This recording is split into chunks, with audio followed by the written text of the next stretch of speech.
ያንን እያደረገልን ሳይሆን የራሱን ሴታፕ ሆነ የሚያመቻቸው ነገር አለ። ከዚያ በኋላ የሆነ ቀን ግልብጥ ነው። ስለዚህ አሁን እንደዚህ ከሌሎች ከብዙ ወታደር ዘርፎች ጋር አቃቅሮን አገፋፍቶን ይሄን ሁሉ ሲሆን እኛም ዝም ብለን የምናይ ከሆነ አንድ ሰው ወይ ሁለት ሰው አምቆን መቆየት የለበትም። በብዙ ማስረጃ አዘጋጅቼ ተድሬ ይዣለሁ። ሲሆን እሱን ላገኘህና ላናግረህ ይዣለሁ። እንገናኝ ወደ ቦታ ብሎኛል። ከተመቻቸኝ በቶሎ አገኘዋለሁ። ካልሆነ ግን በመከታተል ቢሆን በስልክ ቢሆን ነግረውና ይሄንን እንደ ክፍለ ጦረኛ የሚወስነው ነገር አለ። ይሄን በሉና በመግለጫቸው ላይ ስጡ ብለን እንነግራለን። በአቋም ማለት ነው። ያንን ካላደረጉ እኛ ደግሞ በደንቡ በቃ የእሱን ሊያወርድ በሚችል ሁኔታ ሷን እስክንድር ያስታጠቀው ብለውና ሀብታሙ የደነፉበት ሁኔታ ምናምን ያዘጋጀሁት ያለኝ መረጃ ማለት ነው። ተብሏል።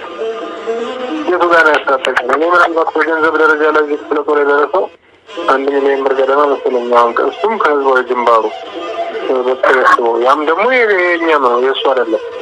ስለዚህ አስታጠቀ ማለት አይችልም። ይሄን ደግሞ የተደረገውም አሁን ቅርብ ጊዜ ነው። 1 ሚሊዮን አካባቢ እንዳለን ነው ያማ ጦር እያለን ነው። በጣም ብዙ መሳሪያና ብዙ ጦር እያለን ነው እንጂ እሱ ያነሳሳን ያክል እሱ ያደራጀን ያክል ተደርጎ መወራቱ አላግባብ ነው።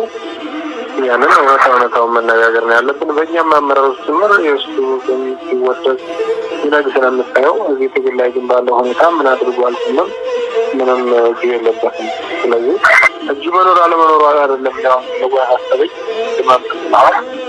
ሌሎች አደረፋቶች ጋር ያደፋፋ ነው ትልቅ ስጋት ነው ለሁላችንም ነውና ይሄን ነገር ደግሞ ከወዲሁ ካላስተካከለ ሰራዊት እንዲሆን እኮ ነገር አባቶቻችን ማለት አይቀርም።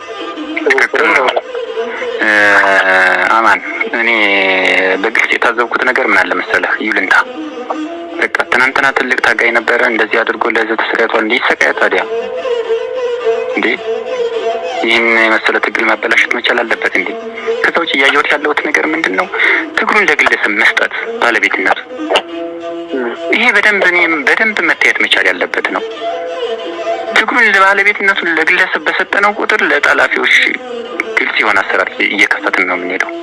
በቃ ለጠላፊዎች እንሰጣለን። ትግሉን ለጠላፊዎች እንደምንሰጣቸው አትጠራጠር እንሰጣቸዋለን። ስለዚህ ለምንድን ነው ግለሰባዊ አሰራር ተቋማዊ አሰራር ነው መሆን ያለበት? ሸዋ ጠቅላይ ግዛት ውስጥ ሰውዬ ምንድን ነው የሰራው ስራ? ይህን ያክል አንተ ያልከው ነገር ነው ይሄ ነው ብዬ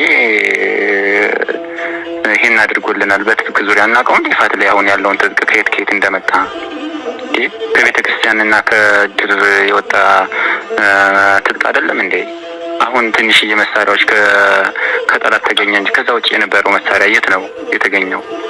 ከዛ ውጪስ በገንዘብ ደረጃ ስትራቴጂ ቦታ ስለሆነ ሸዋሮቢት አካባቢ የተሰበሰቡ ሀብት ስብሰባዎች እንጂ የትኛው ነው? ሰራዊቱ ላይ ጠብ ያለ ነገር ካለ በአንተ በኩል ያለፈ ነገር ካለ ትነግረኛለህ። እኔም ማላቅ ከዛ ውጪ እየመጣ ግለሰቦች ላይ ወይ የሚቀመጥ ከሆነ እሱንም ግልጽ የሆነ ነገር ቢያስቀምጡልን የተሻለ ይመስለኛልና እንደ ክፍለ ጦሮችን እኔ ዛሬ ሪፖርት አድርጋለሁ። ብዙ ያልተመቹኝ ነገሮች አሉ።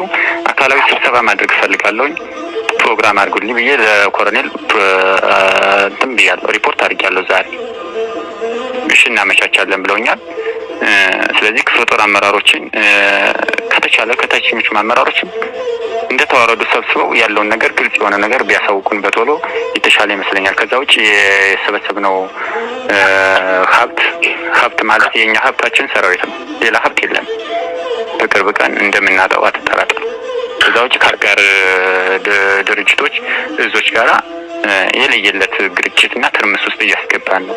እነዚህ ሰዎች በዚህ ቅሬታ ውስጥ ሸዋ ውስጥ መጥተው ታግለው 4 ኪሎ ይገባሉ ማለት አይሆንም። አይደለም እነሱን ስበልና ማታይቅርና እኛም ገና ከቀበሌ ማንወጣበት መንገድ ነው ያለ። በሄንን በተለይ ከኔ የተሻለ ኮንታክት ስላለ አንተ ቅርበትም ስላለህ በጊዜ ሰጠህ ቶሎ ቢስተካከል የተሻለ ይመስለኛል።